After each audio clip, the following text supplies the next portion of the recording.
Virgil Thomson's opera, Four Saints in Three Acts, represents and narrates idiocy, engaging all of the associated literary and musical tropes. The text, by Gertrude Stein, disassembles language to the point of incoherence and breaks it up to the point of unreason. With its endlessly repeated, seemingly nonsensical arrangements of words, it celebrates the inarticulate. It gives a deliberate impression of a lack of verbal or linguistic sophistication. It is semantically limited, with a simple, unsophisticated vocabulary, and syntactically clumsy in a manner that suggests actual linguistic incompetence.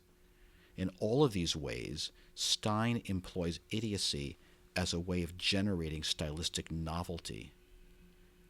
Beyond its stylistic affinities with idiocy, Stein's text engages some of the familiar tropes of idiocy, especially its invocation of the natural world, in the grass, and certain sorts of animals, pigeons and magpies.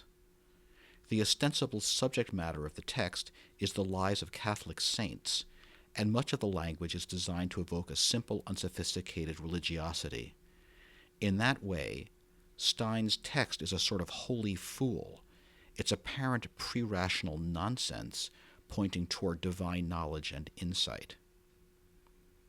Like Stein's text, Thomson's music is deeply bound up with the representation of idiocy. Most obviously, it presents a music that is radically simplified in all domains. With specific reference to this scene of the opera, we find mostly the simple alternation of two consonant triads, tonic and subdominant, or tonic and dominant. No dissonance, no chromatic notes, no minor harmonies. The texture is correspondingly simple. Exclusively diatonic melodies, mostly simple stepwise movement or triadic arpeggiations, with chordal accompaniment. No imitation, no counterpoint, and voice leading of only the simplest type that one might find in a church hymn or a harmony textbook for beginners. The music gives the impression of a childlike, innocent simplicity, as unsophisticated, as uncomplicated, as uncultivated as one might imagine. As with literary representations of idiocy, there is also a sense of incongruity between an apparently feeble mind and a fully capable body.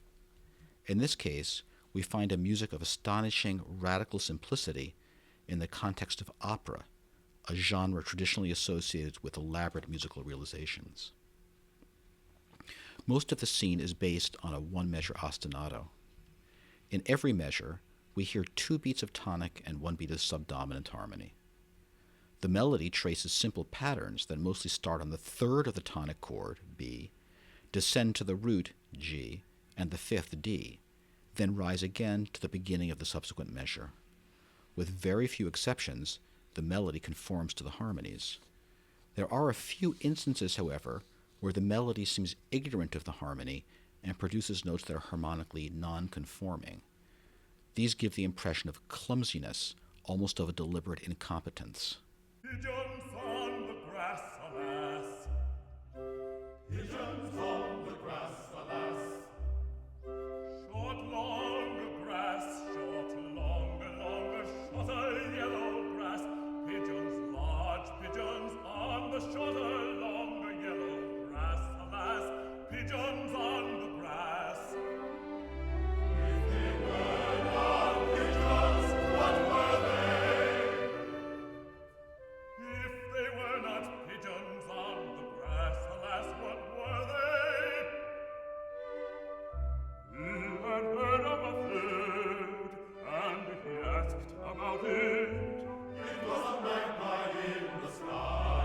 If a magpie in the sky, on the sky cannot cry, if the pigeon on the grass, alas, can, alas, and to pass the pigeon on the grass, alas, and the magpie in the sky, on the sky, and to try, alas, on the grass, alas, the pigeon on the grass, the pigeon on the grass, and...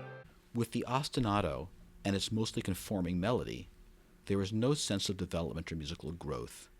Whatever happens in the first measure just happens, with very slight changes again and again and again. Just as there is no sense of growth or development, there is no sense of direction. The music just sways back and forth between its two harmonies. In all of these respects, the music is suggestive of the familiar understanding of the idiot as someone who is forever stuck in the present, without memory or plans, unable to grow and change. Up to this point, the music has been in a very rudimentary sort of G major. Only the 7 notes of the G major scale, and mostly just 2 harmonies, tonic and subdominant. Then, the music suddenly jumps to A major. No transition or modulation, just an abrupt, almost clumsy assertion of the new key.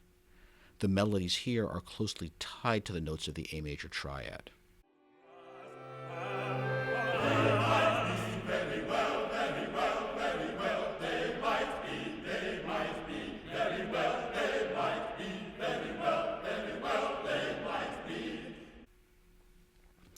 Then, an equally abrupt and clumsy jump to a similarly simplified B major.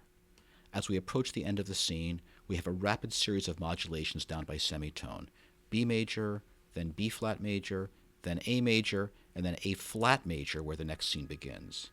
These modulations are rudimentary, almost crude, the sort of thing that a not very sophisticated beginning student might do.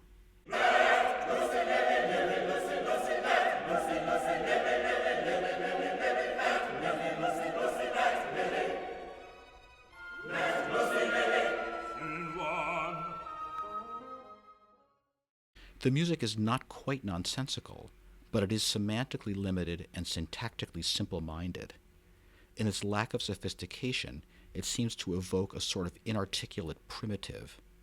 With its deliberate evocation of hymn-like textures amid its religious text, the music positions itself as a sort of holy fool, conveying religious insight in an inarticulate, seemingly pre-rational way.